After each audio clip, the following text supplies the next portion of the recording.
Hello guys, good morning. Maluto tayo ng pagi, kinonot ng lotong bicol na kinonot. Papakita ko sa inyo paano maalis ang langsa nito at paano hugasan. Una, hugasan mo muna siya sa tubig.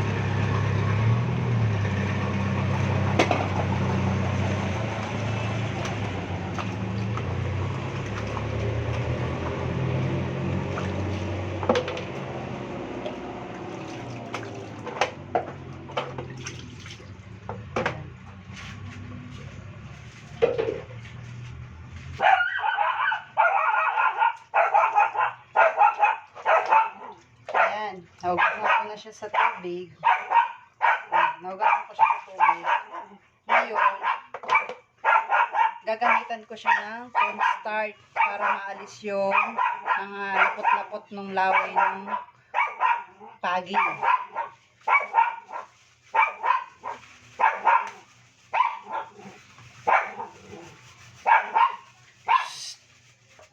Ganyan, no? Yan, ganyan. Ganyan, para maalis ang lapot na pagi. Yan, makakaalis niyan. Gumagamit talaga ako ng cornstarch. Ganyan, no? Ayan. Gumagamit ako niyan. Kasi, yan ang nakakapag-alis ng mga laway ng pagi pag niluto mo.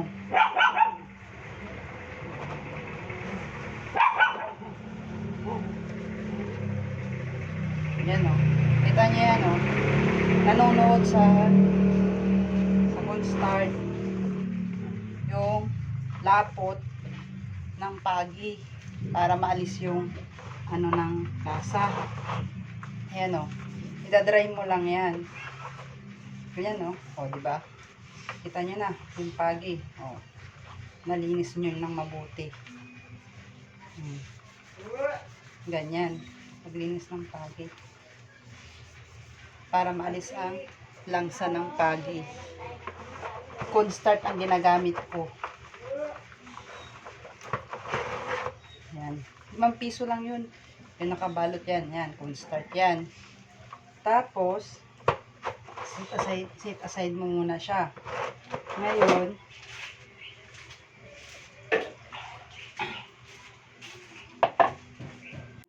nakikita nyo itong luyang dilaw.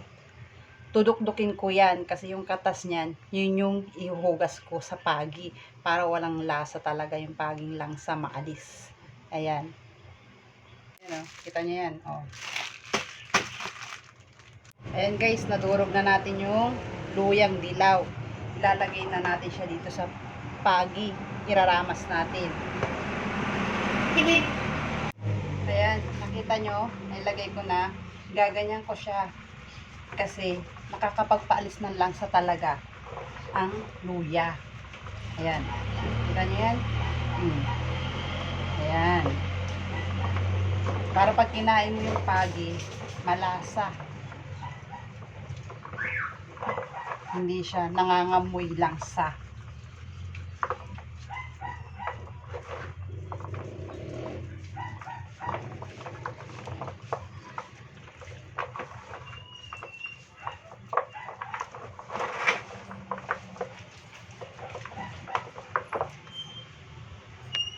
Nakita nyo, nahugasan ko na yung pagi sa luya at saka ng cornstarch. Wala na siyang langsa. Ngayon, huhugasan na natin siya bago siya pakuluan natin ng tubig para mahimay natin yung pagi.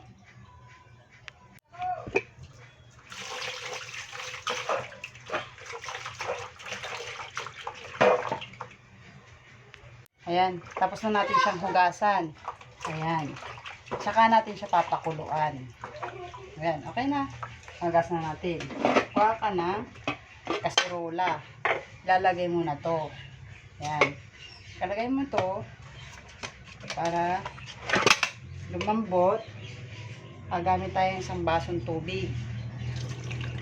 Ayan. Tapos, kailangan laging may suka pag pinakuluan mo. Kaunti. Tapos, lagyan natin ng paminta. Papakintin natin siya. Ayan. Ayan. Papakuluan natin siya para makumunot natin yung pagi. Ito po ang ingredients sa kinunot na pagi.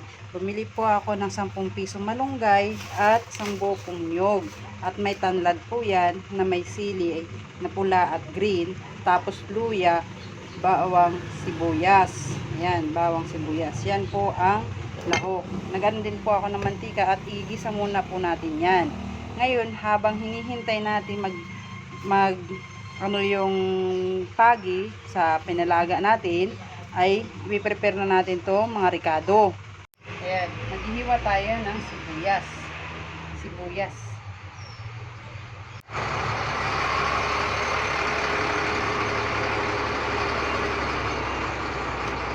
Sampung sibuyas.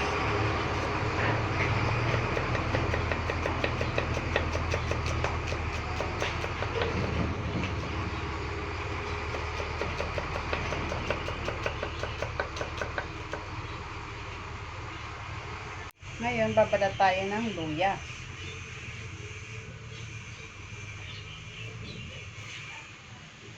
Ayan. Tapos na natin hiwain yung luya. Slice na natin siya.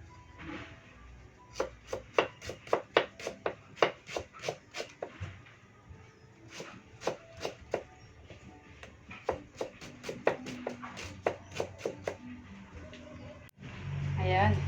Tapos na natin slice ang luya.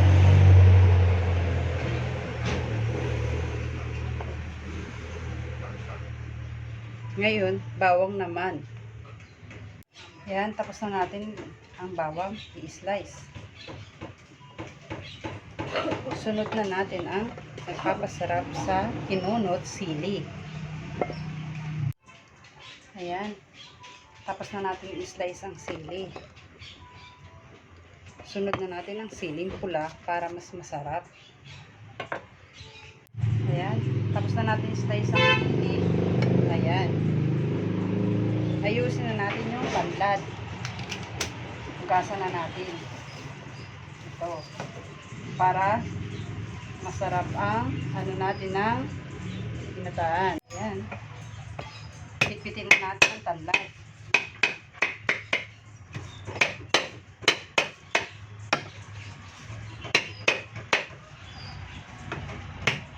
Kailangan natin pitpitin ang tanlad para malasa sa gata. Ayan. Okay na.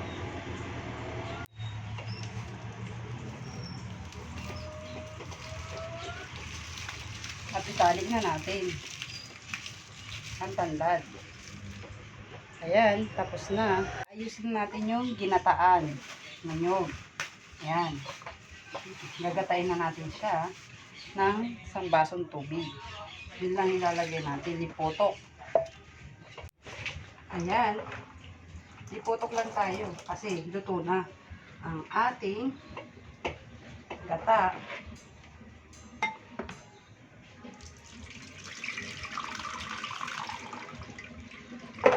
Yan lang ilalagay natin sa kinunot na pagi. Ayan. Ayan. Tapos na tayo.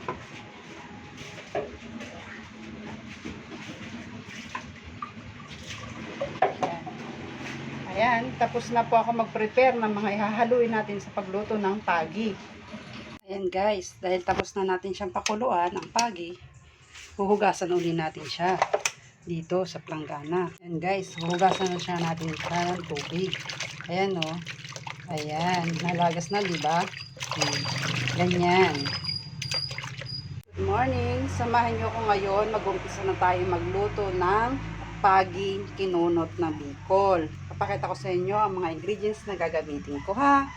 Kalahating kilong pagi, tapos yung gulay natin malunggay, tanlad, sili, siling pula, at luya, at sibuyas, at bawang, at wow, ito na yung 1 cup na coconut oil na ating gata. At lagyan natin ng asin, paminta. Dito muna natin siya igigisa sa mantika. Ngayon, samahan nyo ako paano tayo magluluto. Hello guys, good morning. Maluto ako ngayon ng kinunot na pagi. Pakita ko sa inyo yung ingredients. Yung ingredients natin, 1 cup of gata, kalahating kilong pagi, luya, sibuyas, at bawang, at yung wow sarap. Yung malunggay natin ng gulay, at naglalagay ako ng tanlad para mawala yung langsa. At malasa ang gata with sili na green at pula. Ayan. Ito yung asin, paminta, at mantika. Gigisa na natin siya ngayon.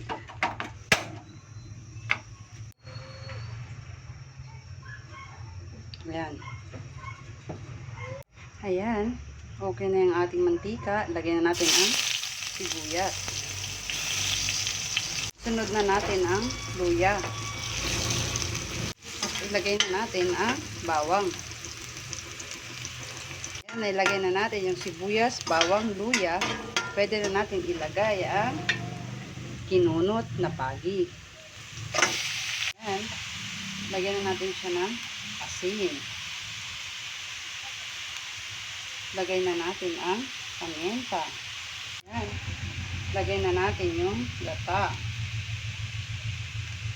Ayan. Paglagay na natin ang gata, hindi nawala, lagay na natin ang tanlad.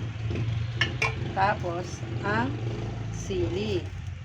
At ilagay na natin yung pure na gata na una natin tiniga sa isang 1 cup ulit.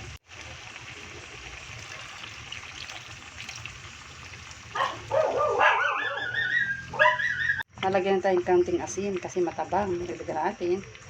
At lagyan natin ng pamintang kaunti. At hindi nawawala ang wow sarap. Kumulo ng ating ginataang pagi, ilalagay na natin yung gulay na malunggay na nagpapasarap sa pagi. Ayan, yung leaves. Ayan. O, diba? Ganun lang kadaling lutuin ang ginataang pagi.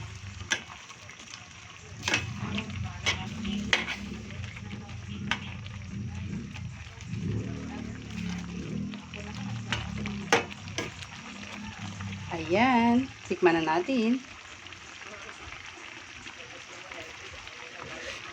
Ang sarap ng ginataang pagi. Okay na, luto na. Ayan, luto na po ang ating kinunot na pagi. Ayan, thank you for watching ng pagi, gata. Ang tawag sa Bicol ay kinunot na pagi.